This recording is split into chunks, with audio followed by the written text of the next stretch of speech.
I think like over the years, or at least over the months during those years that I was coaching, parang I Mm. realized also my worth na parang or my value na parang ano ba, parang I talk to you guys naman eh. Pag may mali talaga, I talk to you guys properly. Parang shouting at a player or pinapahiya yung ibang player, which other coaches do.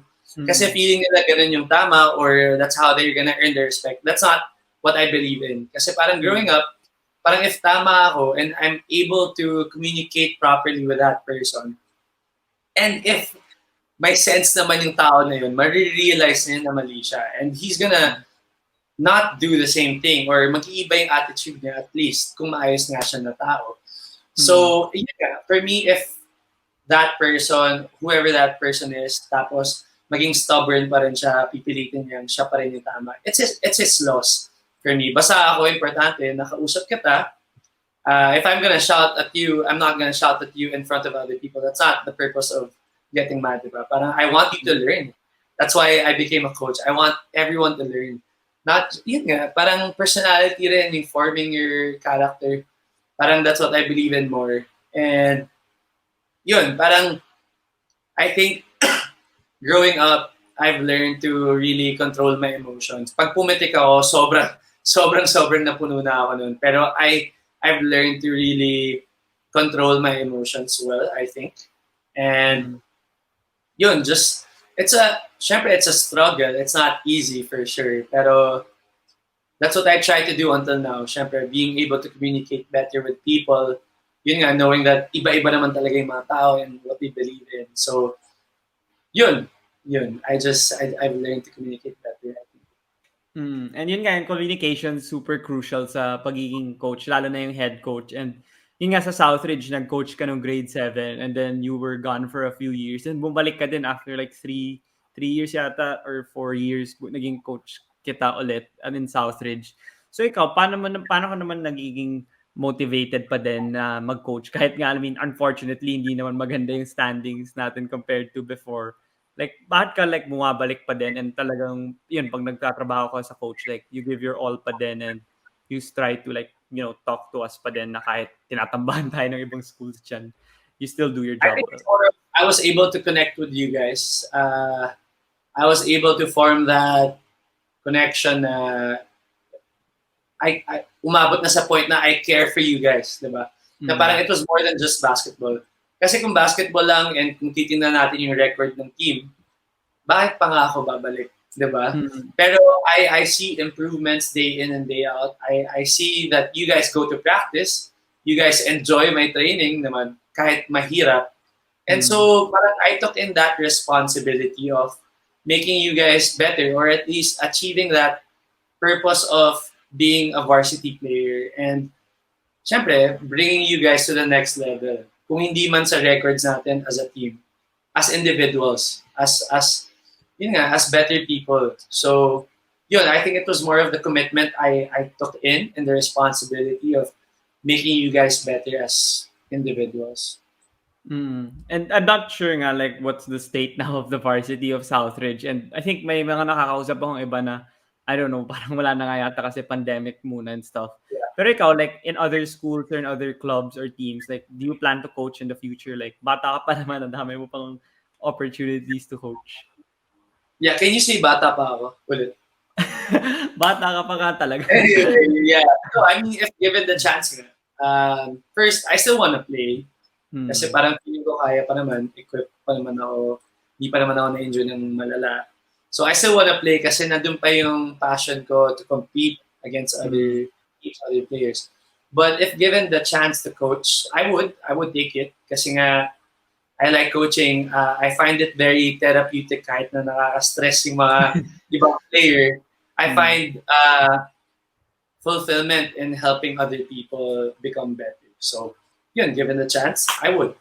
And you mentioned kanina na teamwork helped you a lot. I think earlier part of this interview. Pero yung sports ba, since nga you've been doing it and yung passion parang hindi naman nagpa-plummet sa'yo, like it's still there for all these years. So ano yung nadala ng mga sporting events or yung mga sporting circumstances in your life that really you cherish a lot? Like yung may mga virtues ba na tumatak dyan? May mga experiences ba that you encountered na makikita mo lang sa sports na talagang really helped you with other aspects of life? Wala na ako mag-virtue of the month speech sa Southridge na You to. know? Oo. But yeah, sports has brought me a lot of realizations in life. A lot of heartbreaks. Siyempre, not just in basketball, siyempre sa mga boxing matches na we hold or I go to abroad. Alam mo yun, when we have boxers that fight abroad tapos natatalo, masakit tanggapin, but we know that it's part of the game, it's part of the industry. And you have to be able to get back up from it na parang yun nga, you need to learn and move on. And only, parang, it's not the same with everyone kasi yung ibang tao, syempre, pag nagkaka-heartbreak, minsan nadadown lang sila. But other people, after a heartbreak, they become better. And yun yung gusto ko sana sa mga athletes, at least sa mga mindset ng athletes, na if you lose or if masaktan ka, wag sana mawala yung fire mo to compete again. Kasi it's easy to give up in everything, in whatever sport you're playing or you're in or in life, na parang when you're down, parang feeling mo lagi end of the world na parang nothing can happen na okay after this, parang ganun.